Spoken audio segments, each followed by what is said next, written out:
హోలీ పండుగ రోజు ఢిల్లీ వేదికగా తరుణ్ అనే యువకుని మరణం యావత్ దేశవ్యాప్తంగా ప్రజలందరినీ కలిచివేసింది.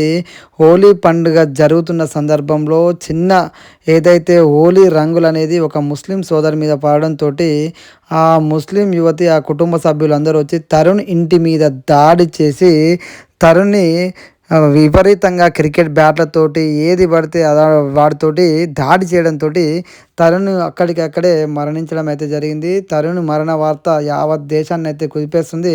పాపం తరుణ్ అనే వ్యక్తి ఎలాంటి సంబంధం లేకున్నా కూడా ఆ గొడవతోటి ఒక చిన్న బాలిక వాళ్ళ కుటుంబంలోని కోడలు చిన్నగా హోలీ రంగులు ఒక ముస్లిం సోదరి మీద పడ్డాయి అనే కారణంతోటి చంపడం అనేది నిజంగా చాలా హృదయాన్ని కలిచివేసే అంశం ఇది. ఏదో ఒక యువకుడు 26 ఏండ్ల యువకుడు చనిపోవడం అనేది నిజంగా ఆ విధంగా ప్రవర్తించడం అనేది ఎంత బాధాకరమైన విషయం. దేశవ్యాప్తంగా అయితే నిరసనను వ్యక్తం చేస్తున్నారు. ముఖ్యంగా చిన్న హోలీ రంగుల మీద పడితే కూర్చొని మాట్లాడితే అయిపోయేది. క్షమాపణ చెప్పినా కూడా వదలకుండా ఆ కుటుంబ సభ్యుల మీద దాడి చేసి ఒక నిండు యువకుని చంపేయడం అనేది యావత్ దేశం అయితే ఖండిస్తున్నది. సో అక్కడ ఉన్న ప్రభుత్వం కూడా ఈ యొక్క ఎవరైతే హిందువులు కానీ ఒక దళిత యువకుడైనటువంటి తరుణ్ని చంపడంతో వివిధ సంఘాలన్నీ కలిసి మొత్తానికైతే అక్కడ ర్యాలీని నిరసనని తెలియజేసిన దీంతో ప్రభుత్వం దిగొచ్చి ఎవరైతే నేరస్తులు ఉన్నారో ఎవరైతే ఈ ఘటనకు పాల్పడారో వాళ్ళ ఇండ్లను కూల్చివేయడం కూడా జరుగుతుంది. అదేవిధంగా అక్కడ ఉన్న ప్రజలు ఇంకా వాళ్ళకి శిక్ష పడే వరకు వాళ్ళని వదిలిపెట్టేది లేదు అంటూ దేశంలోని ప్రజలందరూ తరుణ్ మరణానికి సంఘీభావాన్ని ప్రకటిస్తూ ఢిల్లీ వీధుల్లో పెద్ద ఎత్తున నిరసన తెలియజేస్తారు. అదేవిధంగా తరుణ్ తల్లి అయితే తల్లడిల్లిపోతుంది.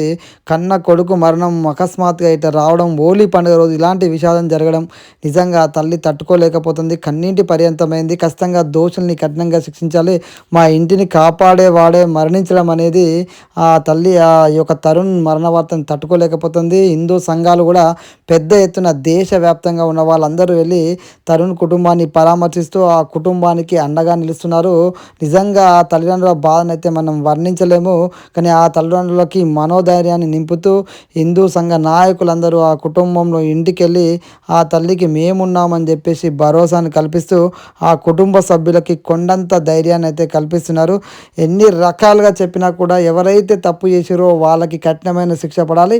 ఇలాంటి సంఘటనలు దేశంలో జరగకూడదు. ఎందుకంటే సెక్యులరిజం అని మాట్లాడుతుంటారు. మరి ఆ సెక్యులర్ మేధావులు ఇలాంటి సంఘటన జరిగినప్పుడు స్పందిస్తే బాగుంటుంది కదా. ఎందుకంటే ఇదే ప్లేస్లో హిందువులు ఉంటే ఏ విధంగా యావత్ దేశం అంతా అట్టుడికిపోయేది అని చెప్పి హిందూ సంఘ నాయకులు బహిరంగానైతే క్వశ్చన్ చేస్తున్నారు. మనం కూడా ఆలోచన చేయాలి. హోలీ రంగులు పడ్డంత మాత్రాన ప్రాణాలు తీసుకుంటూ పోతే ఈ దేశం ముందుకెలా వెళ్తుంది? సెక్యులరిజం కంట్రీ అంటే అందరూ సోదర భావంతో మెలగాలి. కానీ ఈ విధమైన దాడులు చేసుకుంటే పోతే ఎంతవరకు కరెక్ట్ అని యావత్ దేశం కూడా ఖండిస్తుంది. ఈ ఘటన మీద కుల మతాలకు అతీతంగా ఈ సంఘటనను ఖండించాల్సిన అవసరం ఉంది. ఖచ్చితంగా తరుణ్ చంపిన వాళ్ళకి కఠినమైన శిక్ష విధించాలి. ఇండ్లు కూస్తే సరిపోదని అంటున్నారు. మీ అభిప్రాయాన్ని కూడా కామెంట్లో అయితే తెలియజేయండి. జై హింద్.